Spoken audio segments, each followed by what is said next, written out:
Estamos disfrutando de esta negociación de siesta juntos aquí por Dial Radio TV y bueno, nos encanta poder invitarte todos los martes a disfrutar de un segmento realmente muy lindo vinculado a la bromatología que llega de la mano de la licenciada Silvia Ortiz, que nos trae en este caso algo muy interesante, enfermedades de transmisión alimentaria en este encuentro. Pero primero la saludo. ¿Qué tal, Sil? ¿Cómo te va? Muy buenas tardes, bienvenida. Bueno, la verdad que muy contenta, como siempre, de estar acá y, bueno, de estar compartiendo este momento para transmitir todos mis conocimientos y dar como te decía, una docencia hacia la comunidad. Bueno, la verdad que también nos encanta recibirte aquí en Negociando la Siesta y disfrutar sobre todas las cosas, bueno, esto de la bromatología, que es muy interesante y que es tan amplia la rama y podemos ir aprendiendo de todo un poco. Hoy, enfermedades de transmisión alimentaria.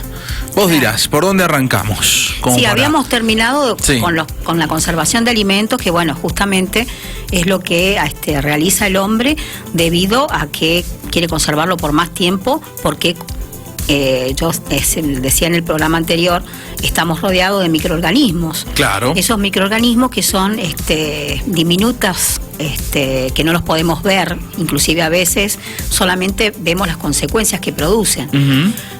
Una alteración de alimentos podemos llegar a ver que el alimento biológicamente posee enzimas que van también a alterarse cuando pasa un tiempo determinado. Perfecto. Inclusive en la misma planta, cuando hay una fruta, puede llegar a desprenderse de la planta cuando ya está listo en su maduración, pero si se deja caer al suelo y queda en el suelo, puede llegar por los rayos del sol a fermentar. Sabemos que hay levaduras en el medio ambiente y que, bueno, producen la fermentación alcohólica de las que copió el hombre, ¿no es cierto?, de la naturaleza para poder hacer bebidas naturales como el vino, la sidra, tal cual, ¿no es cierto?, la cerveza, son todas cosas naturales, no accidentes, fíjate, sino cosas, digamos, naturales que se producen en la naturaleza, que el hombre copia para su beneficio, como en este caso las bebidas. Claro. ¿Sí? Claro. Que están consideradas, por supuesto, también dentro de la alimentación. Sí. Muy importante. Nosotros a veces encasillamos, porque a veces los jóvenes toman de más alcohol, y entonces encasillamos a las bebidas, todas en general alcohólicas, que son dañinas. Pero en su mayoría, como por ejemplo las bebidas naturales como el vino, la cerveza y la sidra, son bebidas naturales producidas en la naturaleza y que ingeridas con contenidos pequeños por día son muy beneficiosas. ¿Sí? Eso bien. Lo vamos a hablar en otro programa. Perfecto. Lo vamos a hablar a lo largo de, ¿no es cierto?, del segundo semestre, digamos, como decimos los docentes. Perfecto, muy bien. Pero ahora vamos a comentar justamente que todo esto se produce por microorganismos porque estamos rodeados de esos seres tan diminutos. Claro. Yo quería, en este caso, decir qué tan diminutos son esos seres, porque a veces hay un poco de resistencia a creer que hay estos microorganismos, o si los sabemos, pensamos que son un poquito más grandes y que los podemos llegar a ver. De ninguna forma. ¿Por qué? Porque para poder, digamos, verlos, se pueden utilizar aparatos especiales que son microscópicos. Claro. Inclusive en estos mismos aparatos tienen distintas clases de aumento para poder diferenciar algunos que son más pequeños. Inclusive se crea medidas, y para que la gente se dé cuenta, así que visualice, o sea, que tenga en cuenta cómo podemos llegar a ver sobre estos lentes, que son lentes en los microscopios, con aumentos. Claro. Que hacen que podamos ver esos seres, que se miden ya no con milímetros, que son, todo el mundo lo sabe, los centímetros de una regla, los centímetros de un medio de medición en las casas, que sí, la mayoría tenemos reglas o tenemos centímetros tal para cual. Medir la ropa. Esas rayitas que nosotros vemos, sabemos todos que son milímetros, que es la pequeña parte, ¿no es cierto?, del centímetro. De esos milímetros Algunos seres se pueden llegar a medir, como las levaduras o como algunos hongos, pero no las bacterias. Claro. Entonces se creó nuevas medidas como el micrón. El micrón, que es 1000 veces más pequeño que 1 milímetro. Fíjate, dividir a esa rayita de la regla en 1000 partes y medirlos en micrones. Increíble. Como no se podían ver otros seres más diminutos, otras bacterias más pequeñas, entonces se creó el milimicrón, que es 1000 veces más pequeño que el micrón, o sea que sería 1.000.000 de veces dividir a esa rayita que tenemos en la regla. Lo digo esto como para que se den cuenta que no podemos llegar a verlo de ninguna manera. Claro, ¿sí? Claro. Y aún así habían seres más minúsculos todavía, que son inclusive los virus, que los podemos llegar a medir con Armstrong, que es una medida última, que sería 10.000 veces más pequeño que el milimicrón. O sea, imagínate 10.000 millones de veces dividir esa rayita que tenemos en la regla. Claro, increíble. Entonces, los lentes de un microscopio, es un tubo que posee un lente de aumento al final y otro lente que está ubicado en el lugar donde la persona va a mirar, van a ver que, por ejemplo, tiene un sistema de revólver que tiene una serie, ¿no es cierto?, de tubitos, ¿no es cierto?, un tubo conectado con varios tubitos, ahí lo vemos en la imagen, y esos son distintos aumentos que pueden llegar a favorecer, ¿no es cierto?, en distintos objetivos, distintas mediciones, a seres tan minúsculos como los virus, ¿sí? Perfecto. Que pueden llegar a multiplicarse dentro de una bacteria. Sí, Imagínate. tal cual, sí, O sea, increíble. Por eso mismo que a veces cuando la gente dice, sí, un purificador, que qué sé yo, que ya no tiene microorganismos, no, los microorganismos están y siguen contaminando lo que tenemos. Se purifica de sales, pero ¿no es cierto?, de estas bacterias, Bueno, estamos viendo, ¿no?, hasta en un celular, ¿no?, en todos lados. En todos lados, porque partes. están compartiendo, ya digo, lo dije en el otro programa, también forman parte de nuestra flora intestinal, que nos favorece porque nos degrada la materia orgánica. Pero ¿qué pasa cuando nosotros consumimos un alimento con esa misma bacteria, Escherichia coli, por ejemplo, y que aumenta en proporciones y que nosotros a lo mejor podemos tener bajas defensas? Porque sabemos que siempre tenemos como un ejército aliado que son nuestras defensas, y esas defensas, digamos, tienen batallas terribles con estos microorganismos. O sea, que no quiere decir de que cuando estemos en contacto con algunos gérmenes podemos contraer o no la enfermedad, según como nuestras defensas nos defiendan en ese momento, o si hemos pasado una gripe, una angina y tenemos bajas las defensas. Tal cual. Ese ejército tuvo bajas, como decimos en el ejército, ¿no es cierto?, bajas porque hubo una batalla, y bueno, ahí quedamos bajas en defensa y entonces estamos justo adecuados en el momento como para que esa enfermedad se transmita, ¿no es cierto? Vamos acá a dividir como para que hagamos una diferenciación. Perfecto. De estas enfermedades transmitidas por alimentos, que son muchísimas. Muchas son muy comunes al oído de las personas y otras no tanto. Pero por ejemplo, se dividen en dos grandes grupos, en infecciones y en intoxicaciones. Perfecto. Las intoxicaciones son producidas por sustancias que crean las mismas bacterias, ¿sí? Pero pueden llegar a ser, por ejemplo, otras sustancias químicas que pueden llegar a ser producidas por hongos también, setas. Sabemos que hay hongos que son venenosos y que los podemos diferenciar inclusive hasta por el color. Sí. Que los más vistosos son los más venenosos y que pueden llegar a producir, digamos, envenenamientos terribles en el hombre, inclusive la muerte, ¿sí? Claro. Y hay toxinas sumamente peligrosas, como la toxina botulínica, que la produce el Clostridium, que una vez me invitaron a este programa, ¿no es cierto?, hace ya bastante, y estuve hablando del Clostridium botulinum, que es una bacteria que se produce en las conservas, ¿sí? Claro. muy peligrosa y letal. Tiene una toxina sumamente, digamos, con una lenteja nomás puede morir un hombre de 90 kilos. O sea, sí.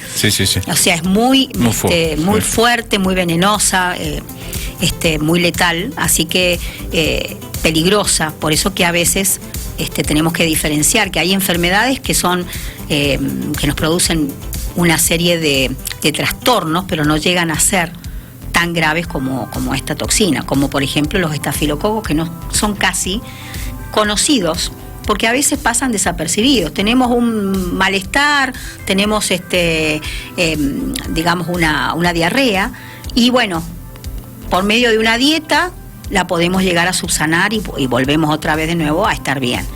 Pero, ¿qué pasa cuando esto sigue? ¿No es cierto? Claro. Y bueno, ahí sí tenemos que ir al médico, por supuesto, y entonces puede ser una toxina que hayamos ingerido en el alimento, que se produce por estos microorganismos.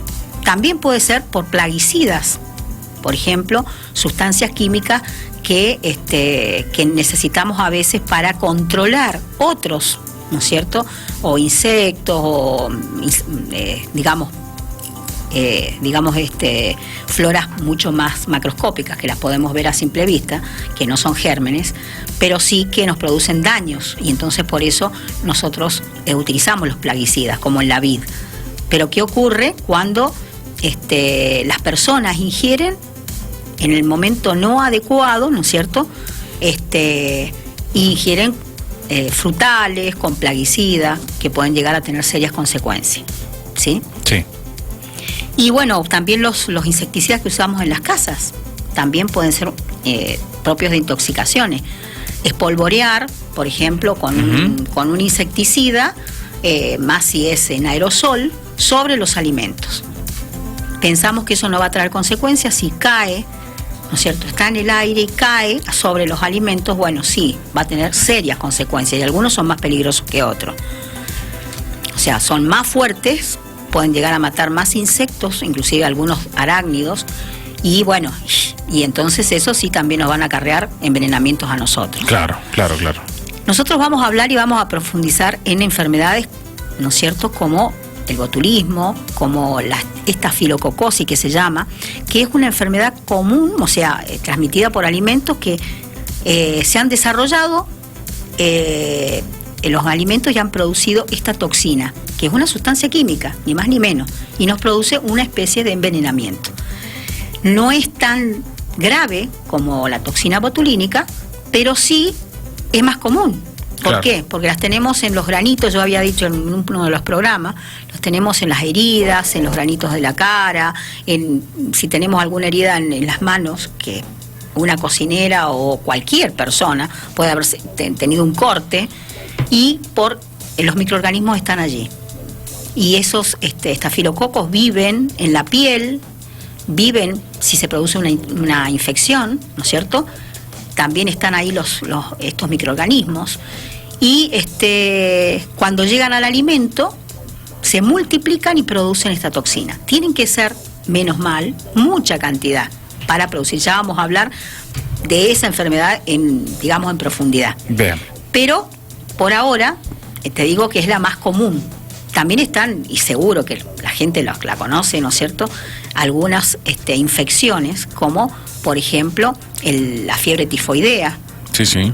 Como también conocemos salmonelosis, y la deben haber escuchado, y bueno, y muchos habrán tenido, ¿no es cierto?, el accidente de haber comido un alimento con el microorganismo. Esa es la diferencia entre intoxicación, ¿no es cierto?, o un envenenamiento, y una infección, que es comer el alimento con microorganismos, y esos microorganismos llegan al organismo, y si hay bajas defensas pueden llegar a producirse su multiplicación y allí producir la infección. ¿Qué diferencia? Porque a veces tenemos en la salmonelosis o en la estafilococosis tenemos diarrea, vómito, pero hay una diferencia también grande entre una y otra, que es la gravedad. La salmonelosis es mucho más grave que la estafilococosis, ¿sí? Y hay digamos que la intoxicación se produce en poco tiempo, pocos días para que se produzca el envenenamiento, digamos. Claro. En cambio, en la infección, cuando nosotros ingerimos un alimento que ya tiene una cantidad de microorganismos, como en el caso de las salmonelas, huevo, por ejemplo, ¿sí?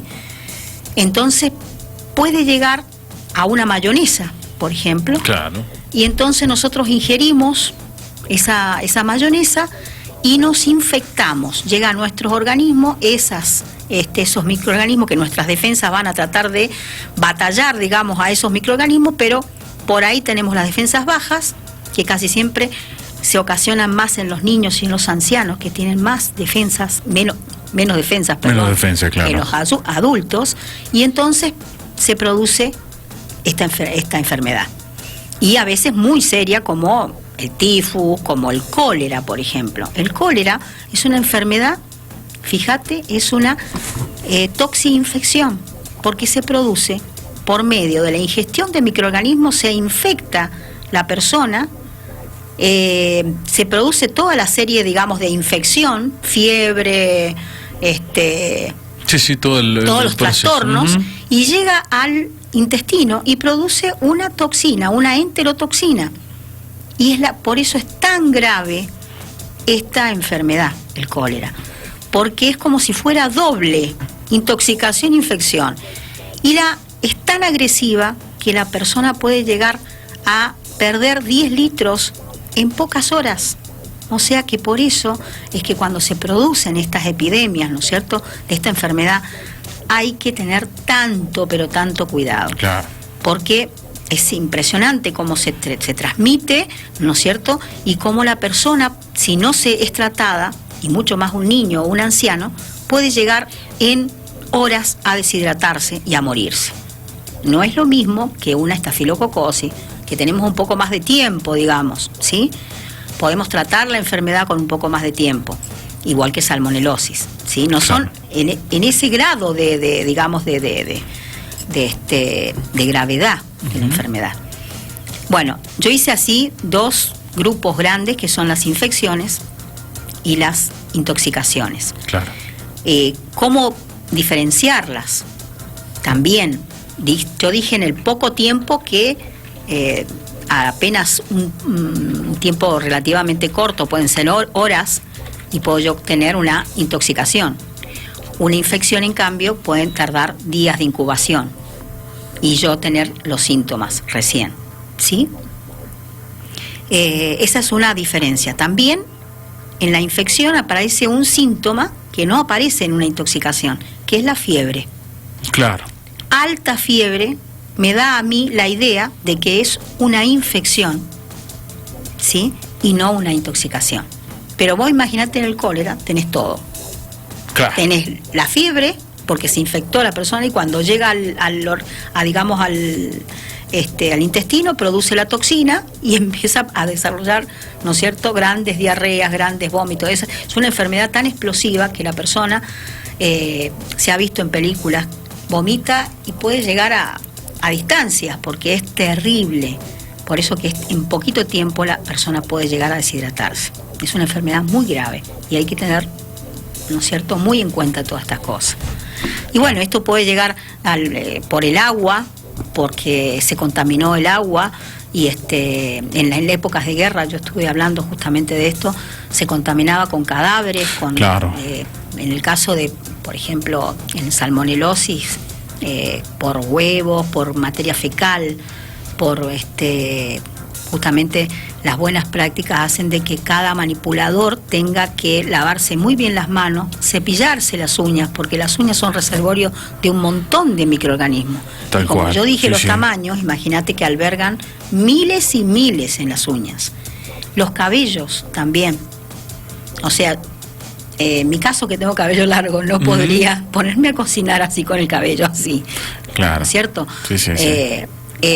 Justamente por eso a veces decimos, ay, el que va a cocinar se tiene que atar el cabello, se pone una cofia, se coloca barbijo, y todos decimos, ay, qué exagerado. No, no es exagerado. Ahí viven esos microorganismos que producen esta intoxicaciones que son los estafilococos y los más comunes. Claro, ¿sí? Claro. Bueno, la verdad que es un tema muy interesante para seguir hablando. Estamos todos, ahí al alcance, ¿no? De sufrir. Nadie está a salvo de para esto. Para nada. Por estamos eso, todos, claro. más si a veces inclusive, te puedo decir que inclusive yo misma, me ha ocurrido a veces, por el apuro de llegar a la casa, por ejemplo, de hacer la comida, de hacer rápido las cosas, ese apuro que a veces nosotros mismos decimos, bueno, pero aquí ya me lavé las manos hace un rato, no. Cuando uno tiene que llegar a manipular alimentos, tiene que tener esa precaución de lavarse bien las manos, cepillarse las uñas y bueno, tratar de ponerse con delantales, con cosas, digamos, propias que tenemos que tener en cuenta a la hora de preparar alimentos. Tal cual. ¿Sí? Porque si no, el cabello, un poquito de cabello que caiga a una ensalada o lo que sea, contamina todos nuestros alimentos.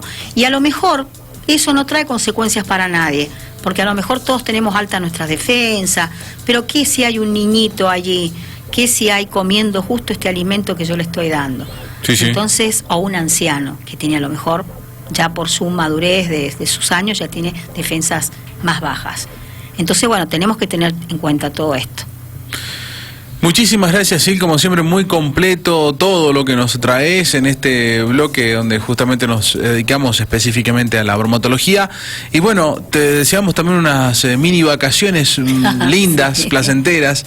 Tenemos 2 semanas de descanso en Negociando la Siesta y bueno, vos también formás parte de este programa, así que hay descanso también para vos y nos vamos a encontrar el 23, ¿verdad? Sí, el 23 con nuevas, ya hablando de a lo mejor una enfermedad que podemos hablar de estafilococos, que realmente es una enfermedad bastante común, transmitida por alimentos, y bueno, más común de lo que piensa la gente y que está ahí. Que está ahí, tal cual. Sil, muchísimas gracias y nos encontramos el martes 23, si Dios quiere. Sí, lo que sí te quería dar un pequeño avisito que no omití, ¿no es cierto?, de hablar en el otro programa, de un agradecimiento muy especial,